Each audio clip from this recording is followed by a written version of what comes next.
So today for New Business Ideas, we are with Peter Harris from the University Growth Fund and Diogo Myrrha from Peak Ventures. So today we're going to talk about the most popular business ideas for 2018 that they've seen so far. So like what are they? I mean, I think I can guess. Maybe I'll guess. Like all my friends right now are doing what I call like a Podium knockoff. Podium is a local company here in Utah that does reviews. And literally everyone I went to BYU or college with, I feel like who was in that entrepreneurial cohort with me is now doing some type of a knockoff. And it's interesting to us. I mean, we're sitting probably 400 yards from their new headquarters.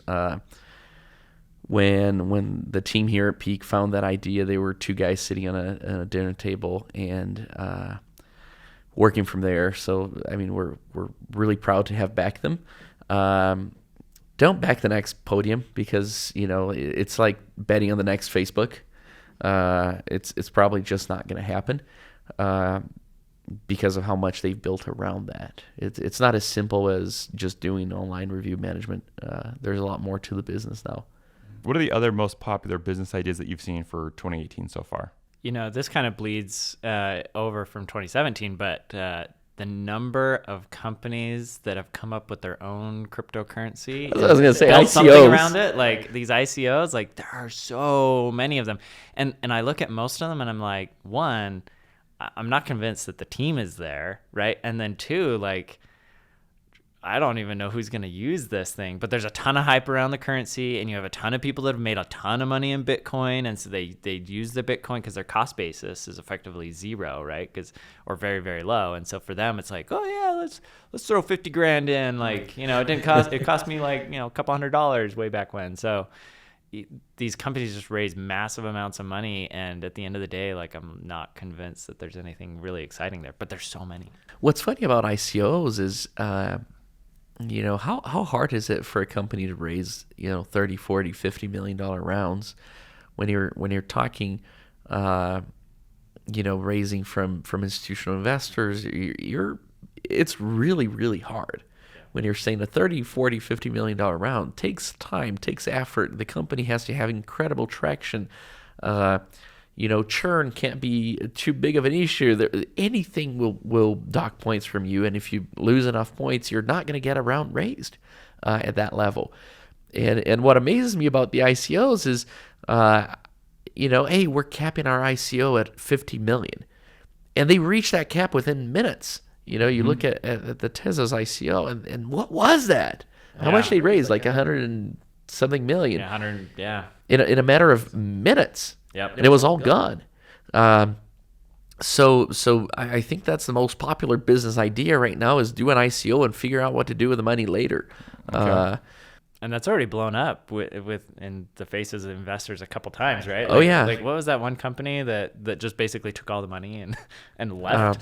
But you know what I'm talking about, right? Yeah. Like we'll put a footer here so they can see what it is. There's no like really good institutional rigorous due diligence done on these things, right? And so my fear is that people are going to lose a lot of money and give cryptocurrency and blockchain kind of a bad name, when in reality, like there's a ton of power in the platform, right? There's a lot of potential. It's just maybe a little too early. It's still in its infancy, right? So we should not feed give alcohol to the 10-year-old blockchain, wait for it to mature, okay, right, and then put gas on the fire. Okay.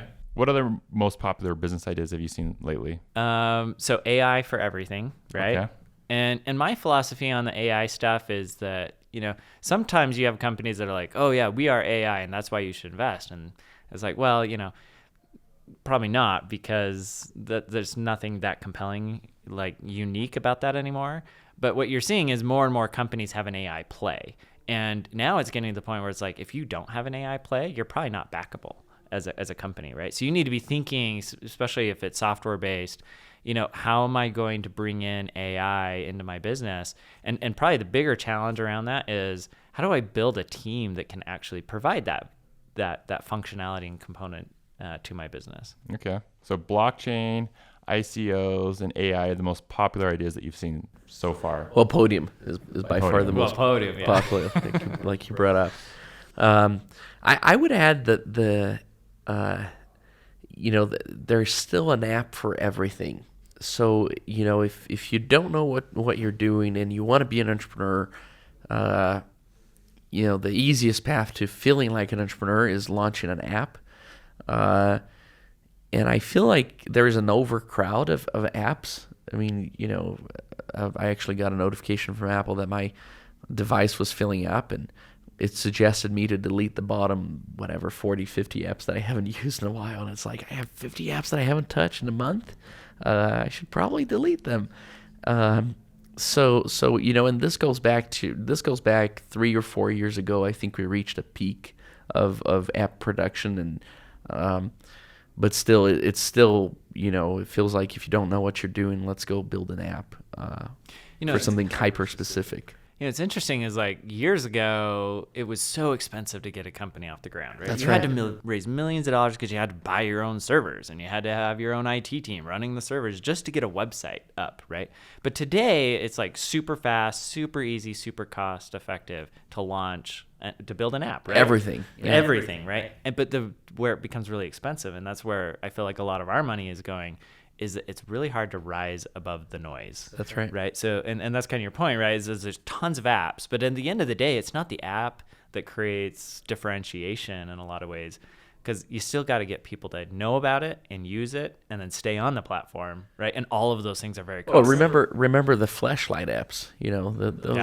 Those are now gone. What about the most popular apps for like college age students? Like, so the students I've worked with, it's dating apps are probably number one, and parking apps is probably number two. What's interesting, so we work with a lot of college students, and it's interesting the number of apps that have popped up to help them stay focused. Okay. Right. So there's this one app, and I'm spacing the name, but basically, if you keep your phone turned off, then they track the amount of time that it's off, and you get points, and then you can redeem those points for coupons at local stores. That's awesome. And it's like a really popular app. That is awesome. And it's all about like rewarding people for not being distracted during class by their phone, right? Okay. And I've seen several other similar applications where it's like, okay, let's go into Zen mode here, and we're going to cut off like access to Facebook or Instagram, right? So we're seeing a bunch of those that seem to be gaining popularity among college students. There's a geofencing app that has that same vein. A company that I looked at. I'll get you the logo so you can put it on here. But that's exactly what they did. Is if you did not open up your phone during class, you get rewarded. You got to be on campus though to get rewarded. Okay. So interesting. And that goes to the backlash against Facebook and all that it's doing socially and to our society as a whole, with the spreading of points of views and the isolation of points of views. I think even though this is not really a trend, I think it will be pretty soon. Will be the backlash against all of the noise, like Peter was saying. That will be a trend pretty soon here. I'm pretty sure. Well, I think you're already seeing it, right? Like if you look at the number of apps around meditation and mindfulness, it's huge, right? In a real way, that is kind of a rejection of being distracted. I remember when Jason Calacanis invested in Calm, and he was like, no VC would invest in this deal, which is why I'm going to do it. And I remember thinking, like, you are right. Like, as a VC, I'm not going to jump on board on a meditation app, because this was like 3 or 4 years ago. And you look at it today and you're like, wow, that was very insightful to be able to see that far into the future and realize that like people are going to want some way to get grounded and avoid distractions. Okay, perfect. So to summarize up this episode is, Podium knockoffs. Podium, like they do like Google reviews. So it's like another way to understand what they do. Blockchain, ICOs, and the other one would be AI. That's fair. Okay, perfect. Doesn't mean those are bad ideas. I'm just saying those are probably the most popular ideas. So anyways, thank you so much for watching this episode of New Business Ideas, and join us again next time for another episode. Thanks for joining us, you guys. Thanks, John.